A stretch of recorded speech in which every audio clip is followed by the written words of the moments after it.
Look, we're heading into another quite considerable period of heat right across the state, and one thing we need to do is ask the community to start to look after themselves. We know that the elderly and the infirm and those people with chronic ills, they're the people that get into trouble. They're the people that got into trouble last week. So we're really urging the community, look after your friends, look after your neighbours, check on them. We had some tragedies last week where people were left alone, they were found alone, and so we are urging people, make sure they're hydrated, make sure that they're okay, particularly the chronically ill. Were you called to many deaths during the heatwave or after the heatwave?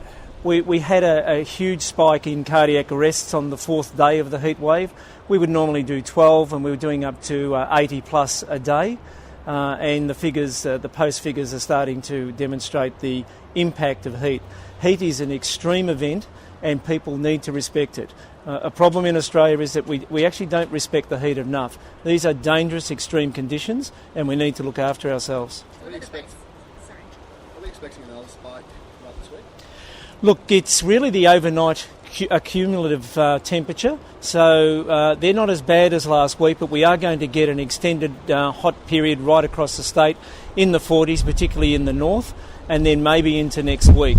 So again, the body doesn't get a chance to time to recover, and people, particularly the chronically ill, they're the ones that usually succumb. We can, as a community, do something about this. We can make sure that people are hydrated. We can make sure that people are looking after themselves. So it is not just something that the ambulance service, health department and the government can do. It's something that we can do as a community. How does Ambulance Victoria prepare for these events? We started planning for this week's heat event last Friday.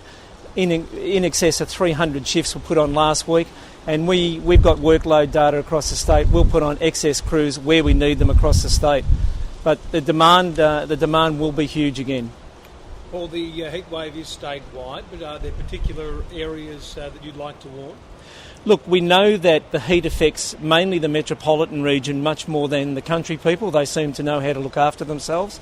But the metropolitan people, the poor, the socially isolated, and those people that are chronically ill, they're the ones that feel the effects of the heat the most. Well, do you expect resources to be stretched even further than last time? Look, our resources will be stretched, there's no two ways about it. We had a 25 plus increase in workload last time. I don't see any reason why this won't happen, and that's what our planning is around. So how much are you bolstering your workforce for this, and will you have all your vehicles available on those peak days? On the peak days, we've got data to demonstrate, where those areas are, and we'll roster accordingly. So we'll be calling in extra paramedics. As I said, we had 300 extra shifts last week, and we'll probably be looking to increase our resources both in emergency and non-emergency patients. You mentioned that Friday was the worst day of the last heat wave we had. What days are you particularly concerned about this week? I think the weekend's certainly going to be a spike for us. The temperature is going to be extreme. It's going to come on again on the end of a long hot period. So probably Saturday and Sunday at this point in time. Well, we saw MFB crews as first responders in some circumstances last time. Do we expect that to be repeated in those situations? We would talk. MFB response was basically their normal response. They just added to what they are doing now and have been doing for 15 years, and that's the emergency medical response to priority zeros, which are the most acute patients, so the cardiac arrested patients. Are you expecting wait times to increase? Look, we didn't have extended wait times last week. Again, it's the low priority patients that may have to wait. Our focus will be on the priority zero and those urgent cases.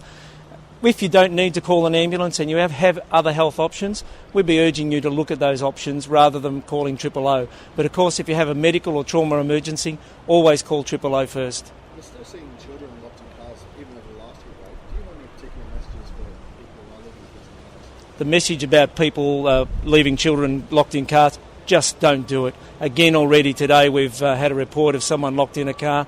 It is just the most dangerous thing you can do. And again, a community message. We can only put the messages out there. We're urging the community, look after yourselves, look after your families, look after your children. Was that a child locked in a car? I believe so. Where was that? I don't have the details. I only came across, so I can't. And so will you be boosting your resources to similar levels that we saw during the heat wave? earlier this month? We'll assess that later on in the week. Right at the moment, we don't know exactly what the temperature is going to do. It's about a heat health alert, and we're expecting that on the weekend. So we'll certainly be boosting our resources next Saturday, Sunday. Well, there's been a bit of criticism of the Victorian government in the media recently about, an awareness as far as the dangers of the heat go, anything from adequate refuge centres to appropriate message warnings. I mean, how do you feel that the government is handling the heat wave? Look, I managed the heat wave in 2009, and in the comparison between 2009 and the work that's been done now, there's no comparison. The government's done an extreme job, so has the health department. There's messaging now, there's connections in with local communities, and I think that's the message I really want to get across today. We can put the messages out there, we can put the resources in there, we can put the advice out there, but most of all, the community needs to take responsibility and start to look after themselves as well. Thank you. Just one question. Sunraysia Daily wants to know messages for people up in Mildura where they've got a run of days above 40. Oyen, Swan Hill, very, very warm areas. We know that the rural people look after themselves a lot better than the metropolitan people, but still they need to respect the heat. One of the problems is that we get complacent, and particularly in the Sunraysia area, they're used to having long hot days, but take this heat and respect it. So adjust your lifestyles, really.